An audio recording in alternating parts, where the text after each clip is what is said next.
Hello, good people of YouTube. Mountbatten here. And today we are discussing unique upgrades, legendary upgrades if you're an OG.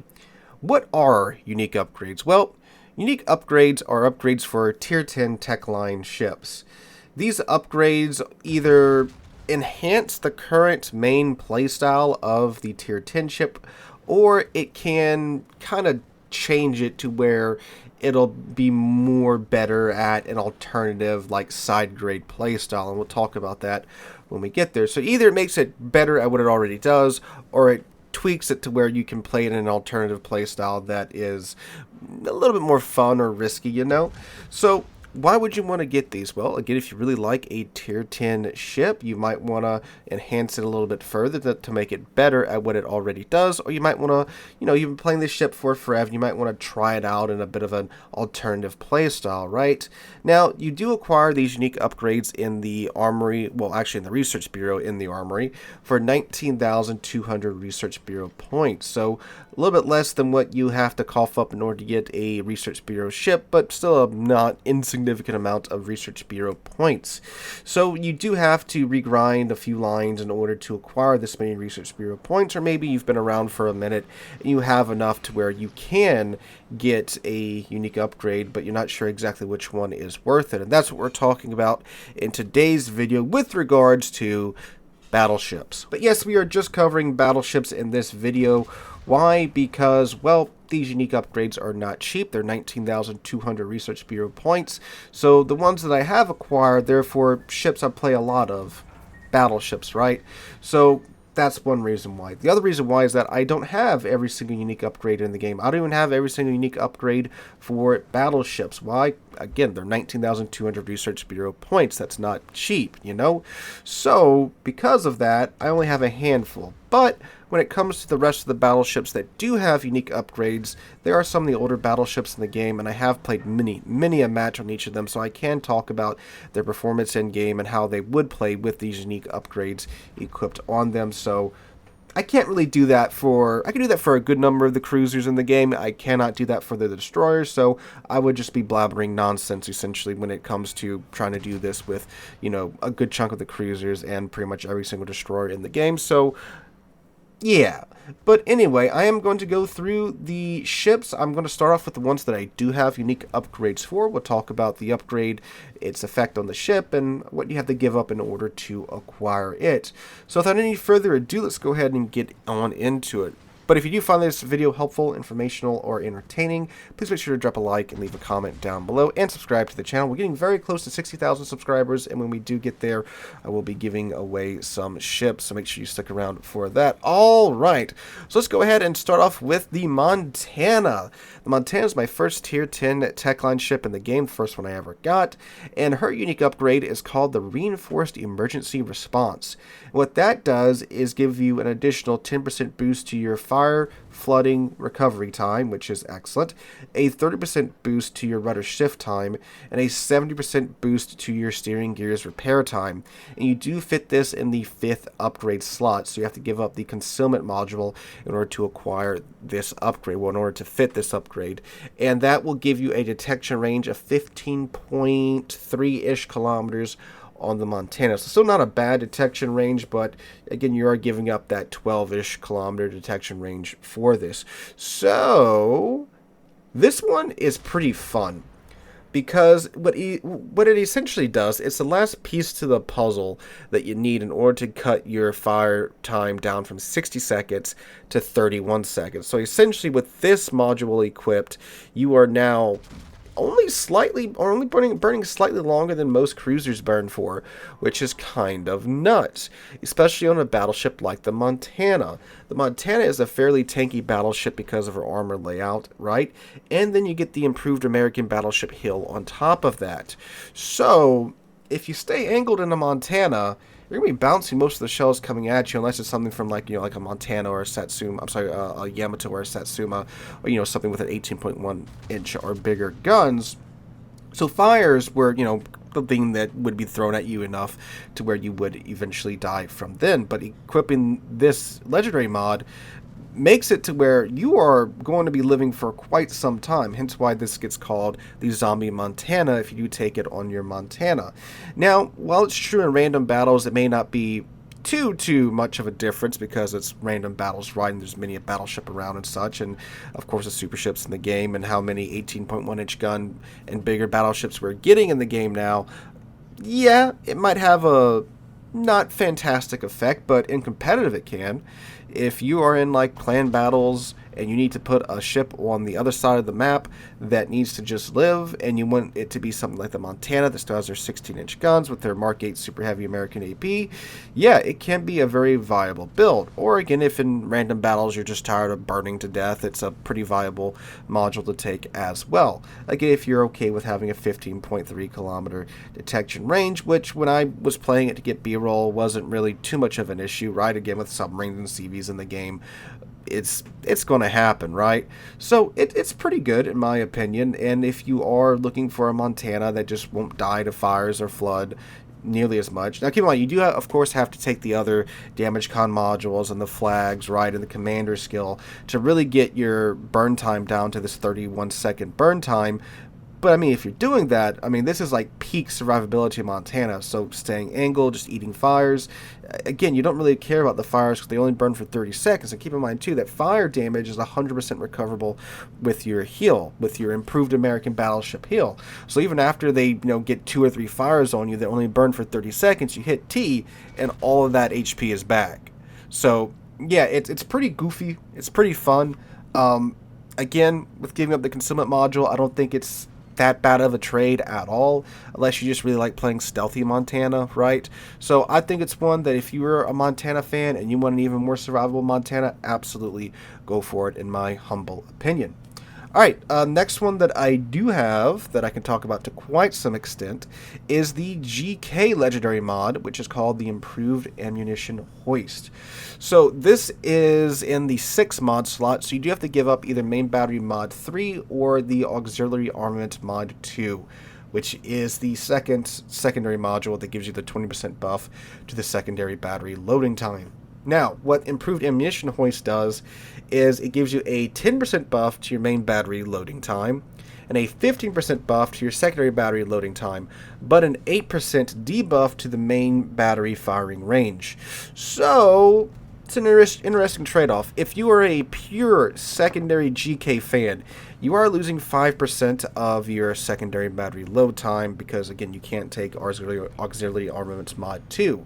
But you do get additional DPM out of your main battery guns because you get a 10% buff to your main battery loading time, which, if you run the 420s on the GK, gives you a 28-second reload time with the 420s, on top of still a fairly quick reload time with the secondary guns. Now, for a very, very long time, I said I didn't think this module was worth it because you kind of needed that 21-kilometer range with your GK main battery guns, because sometimes you just have to reach out that far if you need to, slap something. But I have been trying this module on and off in the past few months because, again, I've got like an unholy amount of games in GK, right? And I've been running the same build for years, so I wanted to finally switch it up. And, it's kind of good because in today's World of Warships, GK at 21 kilometers, stuff can happen. You'd be surprised how many times the GK has come in clutch at 21 kilometers for me.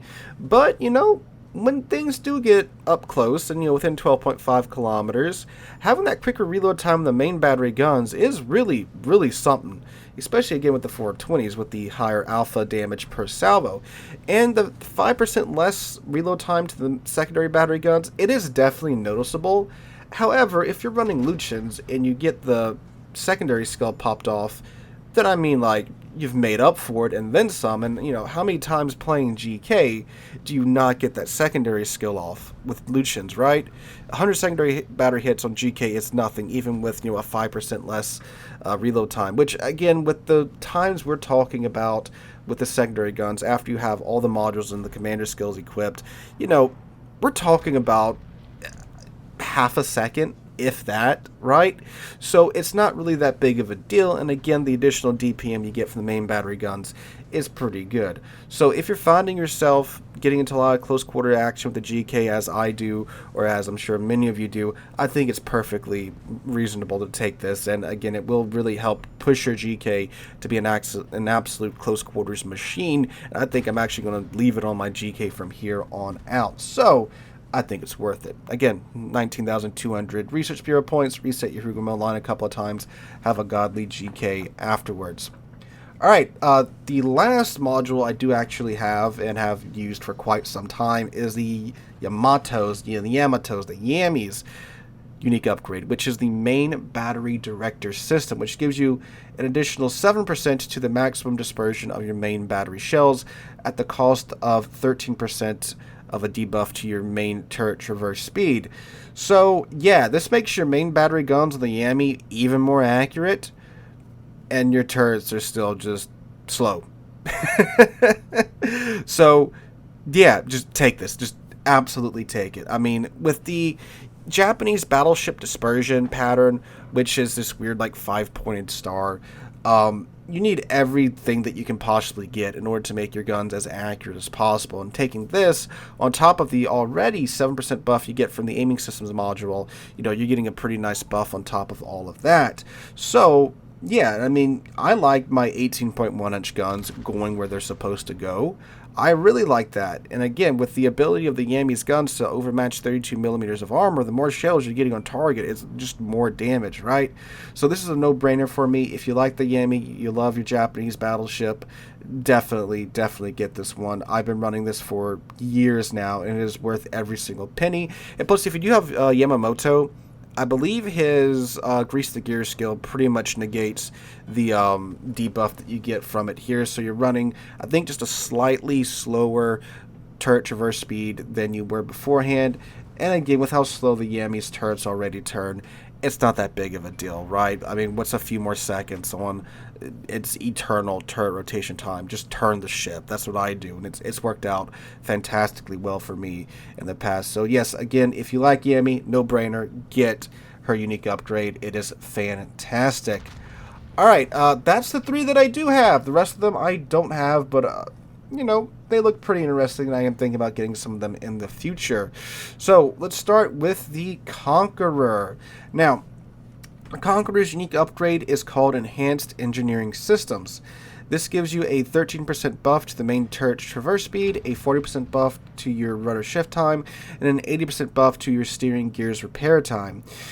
This essentially turns the Conqueror into a very, very large cruiser, but you do have to give up Concealment Systems Mod 1 to get it, which, again, you're getting rid of your 12.5 kilometer detection range, which is one of Conqueror's strongest attributes, in my opinion. Is it worth it? Well, Conqueror doesn't really need to be played like a large cruiser, because you have, again, that excellent concealment. You can sit at, back at range, farm things down with HE, and yeah, that's how Conqueror is played. You don't really need to be doing much dodging because, again, your excellent concealment kind of does the work for you by letting you go undetected when you want to. And plus, you have the super heal anyway, so again, you don't really need to be dodging. However, if maybe you want to play your Conqueror more aggressively at mid-range and play it like a very big Goliath, then yeah, sure, go for it. This would have been an excellent module to have back in the day when Conqueror had her Submerged Citadel, and like back in the day, I would take Conqueror and play it from like 10 kilometers in, because you had the super heal, the Submerged Citadel, you get right up in other battleships' faces, blast them with your AP, and then laugh as you leave and you heal back all the damage that you just took. With that Conqueror, yeah, I would say this would be worth it, but with Conqueror today, I wouldn't really be rushing out to get this ship, because again, you can play her just fine from long range, even medium range, with her concealment as is, with the super heal and such, and be fine in my opinion. But again, maybe if you want to play a little bit more close range, a little more aggressively, sure. But again, for the investment you have to make, the 19,200 Research Bureau points, it wouldn't be the first one I would go after for sure. It would be down on the list, definitely. And it definitely is, because again, why do it, because Conqueror can already be played for medium range just fine in my opinion, because you still have the super heal and such. So yeah, I don't think the Conqueror one is really worth it out of the gate. Again, maybe if you're very interested in Conqueror and you really like it, you want to play it more aggressively, sure, but I wouldn't really go for it right away. Alright, the next one is the Republiques, the Tier 10 French tech line battleship, which is called Main Battery Fire Control Station. This gives you an 18% buff to your main battery loading time at the cost of 24% of your main battery firing range. So you lose a quarter of your main battery firing range, but you get a faster reload time than what the reload module gives you. So yeah, I mean, like, Republic's reload time is already pretty ridiculous with the reload module, which is gives you a 12% buff, which gives you a sub 20-second reload time. So you're getting an additional 6% buff to your reload time at the cost of a quarter to main battery firing range. Which, I mean, like, Republic's main battery firing range is like 26.3 kilometers, which is kind of goofy. Now, her excellent velocities on her main battery shells makes that perfectly viable. And losing a quarter of that will get you down to like 20 kilometers with the main battery firing range, which that's still perfectly usable at tier 10, in my opinion. But now you're going to have probably like a 17-second reload time, which is just ridiculous. And that's before you get, of course, adrenaline rush going, right? And with the French armor scheme, you're going to be taking damage from pretty much every single HE shell you're going to run to at tier 10. So you're going to be getting a pretty nice buff from adrenaline rush there. And the fact that you can have her 17.5-inch guns firing even more ridiculously fast than they already fire is pretty terrifying. So I'd say it is worth it if you do like Republic. And this is probably the next one I am going to be picking up because it already enhances that ridiculous main battery reload time you get with the Republic with her amazing French AP. And keep in mind too, Republic's also quite good with her HE as well because of, again, the already fast reload time. So when you're bumping it up even more with the unique upgrade, she can even do more, right? So definitely worth it in my opinion if you like your Republic and her ridiculous main battery reload time. Again, you do lose the 26-kilometer range, but I believe you can make it work with her speed, right? And just the ridiculousness of her gun. So I would believe that is worth it. Okay, next one up will be the Kremlin, the good old Soviet bias that's actually kind of not that great in today's world of warships. So hers too is very much like the Republic's. Hers is called Automated Main Battery Loading Mechanism, which gives you yet again another 18% buff to the main battery reloading time, but this time a much gentler 12% debuff to the firing range of the main battery guns. Now, Kremlin is an interesting boat because, well, like all the other Soviet battleships, she's supposed to have the Soviet battleship dispersion gimmick where, the short version, the closer you get to the target, the better your dispersion should be. But, of course, from my experience, and I'm sure if you've watched the streams and stuff, it doesn't exactly happen like that a whole lot, because sometimes you'll be right up next to the target, and you'll still have, half of the shells going into the water, right? So that kind of sucks. But, an 18% buff, another 6% buff to your main battery reload time can, of course, help negate that. And also, too, like Kremlin, her main battery gun range, at maximum range, you're not hitting jack, to put it gently. So losing 12% of your main battery gun range isn't really that big of a deal, in my opinion, to the Kremlin. Because, again, you're not hitting anything at range because of the way her dispersion formula works. Because, yeah, the further away you are from the target, the worse your dispersion is in the Kremlin with the dispersion gimmick, right? So at her maximum range, you're not hitting anything anyway. So trading off something that's useless for something that's useful, like another 6% to your main battery reload time, is 100% logical, in my opinion.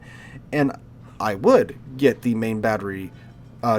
get this module for the Kremlin's main battery guns, because you get that much more of a quicker reload time on these Soviet-biased 457mm guns, which, essentially if someone gives you broadside at close range and the shells hit, you are going to citadel them unless they have like a super submerged citadel, and if you don't citadel them, you're going to be doing incredible damage numbers to them either way.